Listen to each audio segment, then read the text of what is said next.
hono na mama pick it ho say make an a very painful process but now government had to do it to manage your debts. This is not the first time yaye bibi say but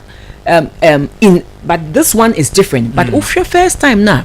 MDC abrace no omo koje bosia na insi hono na ne bo eyedin a little over 10% Eurobond nibi ti de ye ne say yenya ye sika no ye de sesa de na ne bo edin no ye kobo bosia na insi hono ye kakra bi no ye de ekotua na mo fe no debt reprofiling ye de kotua de na ne bo ye din no e ma ye save 600 million Ghana cedis kra e wo so into every time you have to come up with innovative ways we manage worker esan say wo besia esan say bosia ne de enya abribia na ultimate raise revenue no to meet what you need in a particular financial year but all the bosia e ka ho na manage ni ye na bosia na o je no etimi esan tuaka e ma ne ho a megidi say ebeboa bebre osa kwan ni so I see ebuso ne honorable Abena Osei Asare bri etwem kakra no Minister of State e Finance Ministry MP for Atiwa East na oye Chairman of the Finance Public Accounts Committee. Minim nti ampesa medoko Finance Committee. Enti honorable Abeno Siasare na yere no edi enkomo na oboaye me yate nyema no bebre ase. Sesi ya ye gina hoyi. Per the data Ghana Statistical Service dey aba no. Obeka se economy no na ho odin tisen. Yo, ameda say. Se mra ye kono. Ye dikai. Ame sha se mfi mra ye hu se nioma enko yi. Ena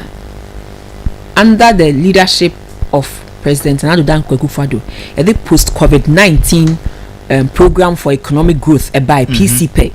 and as part of the PCPEG, no, you can say you be buani raise your revenue, na yate your expenditure so, na nioma ebeboa to turn the industry round no so ya hwani aye ni nyina 2 years down the line you hu say program near the buy near gina so the call IMF say omo ni implement no a start so aba and into hwe ya confidence wo economy start say e sha say eba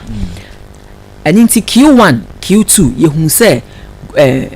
growth GDP growth no e call way beyond 5%. Now your target is about 4%, but eventually and 5.7%. So clearly the economy was on track. We share your banking sector now nyoma improve it. We share inflation now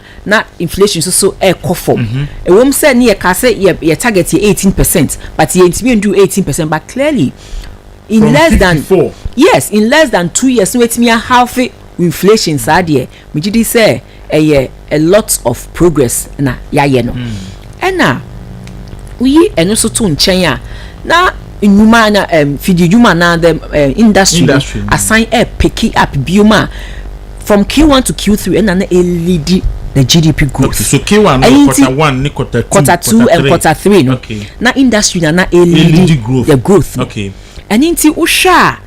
na confidence na abano the economy was on the path of recovery. And 1D1F nana air drive and because about 8.9% the next say it was 1D1F ekahubi and the other manufacturing sectors now there was consistent power until mutimi eyo mejuma senior say any senior fata nyina also contributed to it and our face so and the exemptions now are binding man under 1D1F no so eboama nyuma ye for so ehun ehenhan yo kakra sanse mutimi kra mu fidie na mudi be ye adwuma no eba eto na eda so no yete so na after the mutimi so dia ye adwuma eba from drastically and then they are able to produce more and also to sell and make some profits and nyina e ka ho bi ti eja economy a sebi minua na hoodin epija de ye kan say economy say no ese se mo de nioma ebeboa na nimpejae no ayeden atoa so saa na afi akonkan enti baby amoja de se omotoa so say ya de a na se o man no future so omotoa so say se ne ye kan no na one ye boa yes say a domestic revenue ebe cost not necessarily say you did taxes eba nemo the inefficiencies na what tax collection ni ye hwe ni nyina near expanded tax nets na near the informal sector honan ka me beba say yes aben ya hyebo I mean me you see e-levy beko COVID-19 levy beko 10% on bet winnings beko emission tax and I levy beko and they say more you did so emission you are implementing. Okay, all right. And import duty on vehicles and equipment imported for industrial and agricultural purposes, all these ones ebeko say revenue am person moving to tax revenue from about 18% to GDP no. So abani say oyi we nyina free ho dia na ye wo under IMF program no. What is your expectation? Say a bit me a play out. Oh, me GD say as part of the IMF program na ye ni IMF for agree no. Say as I say ye work on a sustainable path in terms of your domestic revenue collection. Inti yen na ye ne say enye say ye be to etuom die ye wo no a ye be yi no ye kase ye be yi 11 free mu but na plans are near one say ye use NIA card no ye who say Ghana for ni bi dodo na omu ye adwuma pe omu date om de mai mra omu ye om NIA then so omu ni the tax bracket omu ni the tax net nim and inti na ye wo programmer to get all these people on board. Ghana for dodo na ye adwuma so ye nyi omu to aha omu ntia to sanye se so omu tua no san say den obi to ade a to da so aha and na face so ye who say the informal sector bebre wo ho a enye se omo pese omo betua eto na so omo nim akwanche bi enyo ntini ya start program ye de na to get all these people on board the informal sector on board and it's not necessarily increasing taxes but who desa for bebre nyina omo ni tax set who di omo ba we did say naturally no ye to ni agige no ebe kosro but no has been a challenge there be amoka widening the tax net but it has been a challenge. A challenge there. I mean, adia minu abema awo ho fiti mra ye bo Ghana there. Se ode nsisa ye ba enye prekope. Nti uhwa over a period of time and ya yes ade ya nya bedu bebi ayedri. 2024 yetimi some ka say ye wo plan nti ye get quite a number of people on board na nkakra yetimi achieve ye target over and above your targets. Of sika ye ka say ye beje for domestic revenue in 2024 nti plan no eda so etwa so de me catch me nuan mo ba ne say mo nka say e MPP for na de ba ye ntenye ye ntwa so ne mo betwa so say kakra mo beje omu nyina aba tax nets no a me gidi say they don't even have to increase taxes but omu you see efficient means e de omu nyina eba naturally no ye to ne ye gigi no ebe kosro yetimi ye ni 2024 ntimi gidi say omusoso omutie yen na omudi yen eye adwuma bomu a ebe boa bebre ama sa edwumedie akoso na ye to so aye gigi no so ye nya ne se ne ye hwehwe si ye benya no nti wo expect say omonfa to ofuro bi amra nyamini no kwenim ni de omo kache Ghana fo eto Ghana fo asum ne say eto enye na MPP aban de eto ahye omo kon ho enti omo bombe yi ni bebre free mu amomo no ho ahenhan omo enti de me expect ni say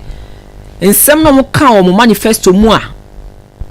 ti Ghana fo nya omu arehemu a omo to abama omo mo bedi so saa omo ni Ghana fo ndi no kre na COVID-19 sanitation betting e-levy ni nyina omo yi emfree mu esan say eno ena me gidi say omo ka che Ghana fo eto Ghana fo aso nti a omo to aba no mo mfa excuse bia emma na mo omo hwehwe other innovative ways say na make no not necessarily increasing taxes but efficient ways to get the informal sector and also blocking the leakages no and no na yera ya frank atufo di ni Dr. Mahmoud Baumia AUC digitalization and the enhancing revenue collection bebre e wo GR ni to share from 2017 ye share say dwumedia say aboa ye ema year on year growth of revenue collections no e cost through bebre between 2017 to 2024 year on year growth me say of revenue collection on the average about 20 to 25% and sa digitalization ya ehu na aboa me say nya ye tro manifesto msisi a omo na omo te omo wo aban mu de emfa ho se ya de be fem no maboa in that area so that one you be reduce leakages no then we get more into the kitty for nation building. Now we see Messiah Biaba. For the first time in about 20 months, T-bills rate are dropping below 20%.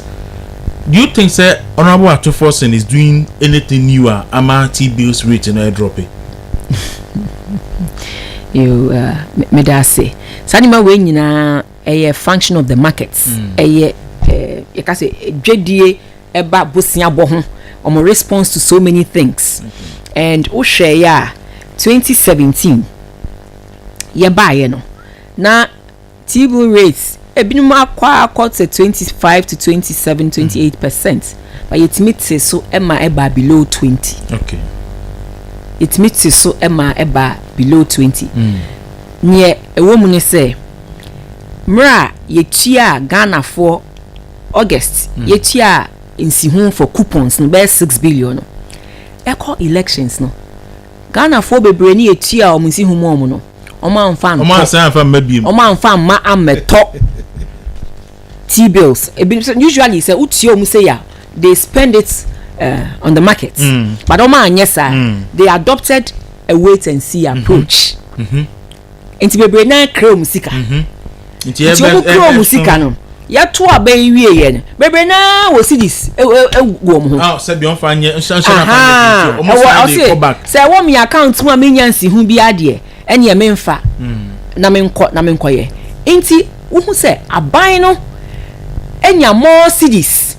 Ghana for more cities omde ko ye basic economics ye ka che en say dey say demand no e wo soro na so supply no ye less supply ye more na than demand e be fall that is what is happening. Okay, so ye coupons na ye chia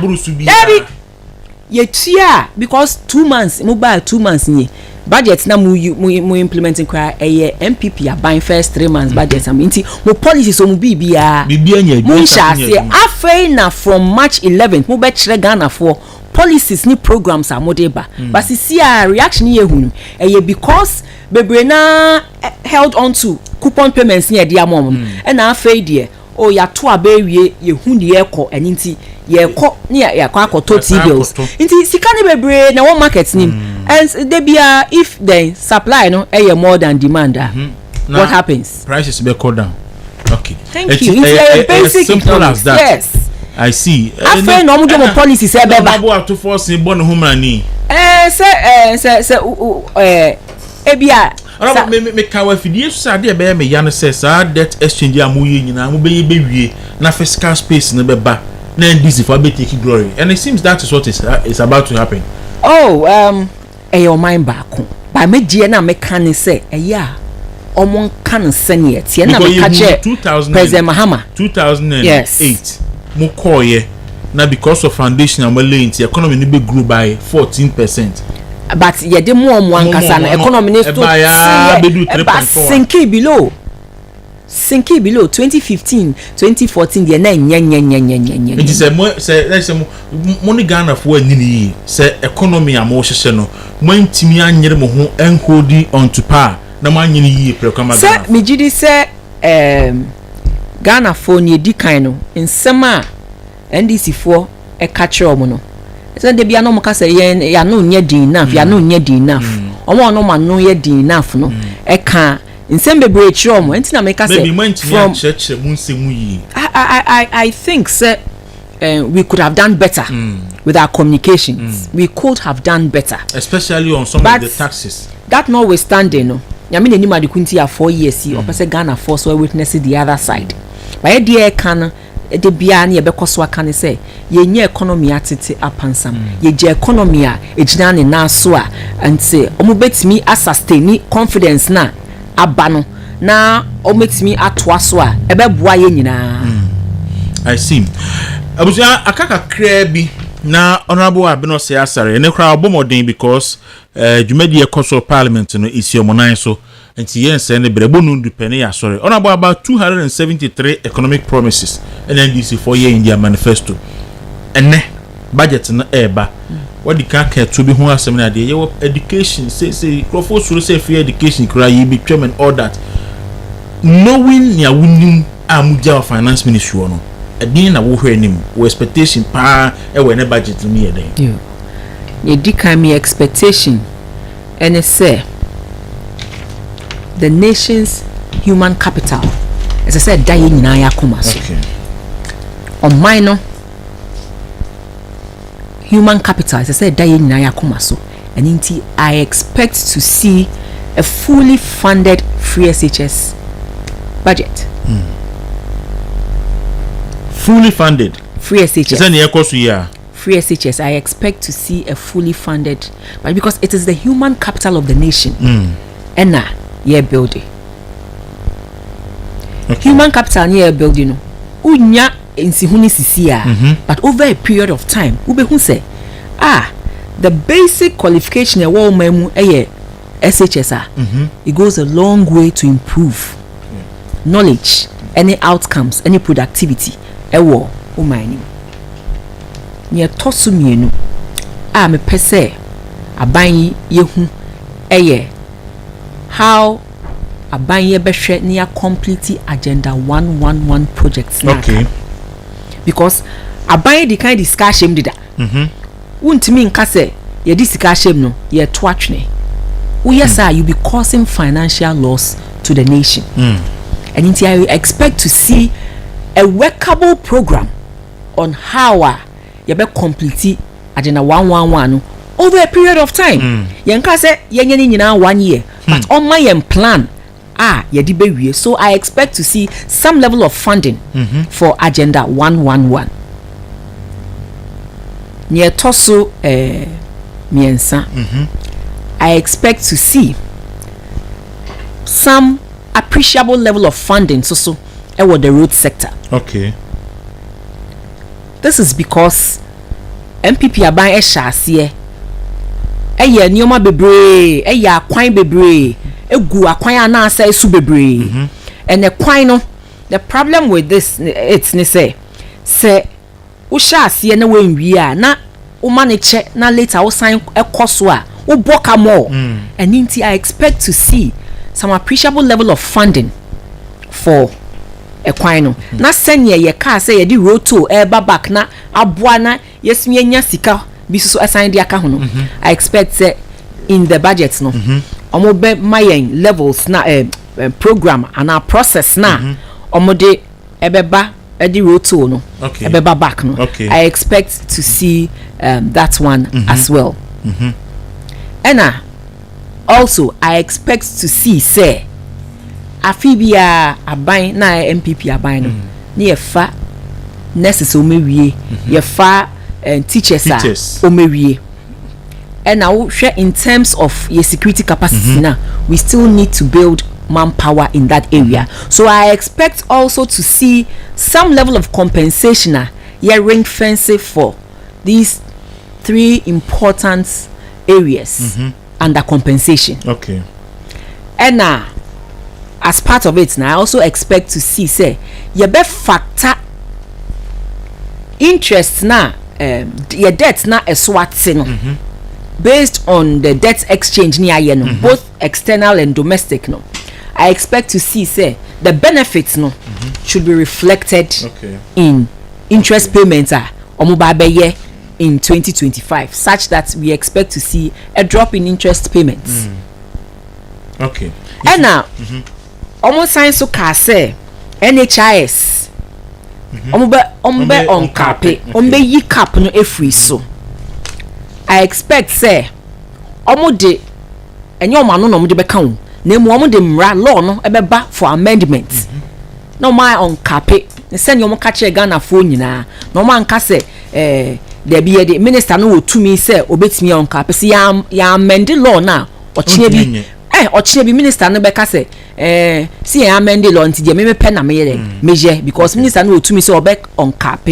obe sign a reinstate but yem pe ne sa on fa mra na enhyem mu say wotwam kura na me man dada Ghana for say these are a few of the things I expect to see but overall I expect to see say your revenues na ye dey air no we will manage it efficiently na ya cut out waste wo hwe programs a aban si odeba nkukon kitinkiti ejumewura ne saa nyoma ni nyina me feel say eye ne esese aban ni rather empower the private sector na private sector create more jobs and not aban no ebe ma temporary jobs kitinkiti say and no there it only adds cost to government no but it doesn't really help but or share private sector nim kina I expect to see some boost in the private sector policies are almost say deba any 24 economy yatia we want to see a comprehensive program of policy on 24-hour economy no was almost their body rosa so be so obia ntimi ntwa de kodi potin ya person mo ye policy back it is long and short we want to see an efficient usage or utilization of your resources no and also provide access and conducive environment to the private sector. Now private sector ni mo and produce jobs no because some jobs no a long term. Honorable, we expectation no I think say one will be disappointed on the free SHS, will be disappointed on agenda 111 because free SHS no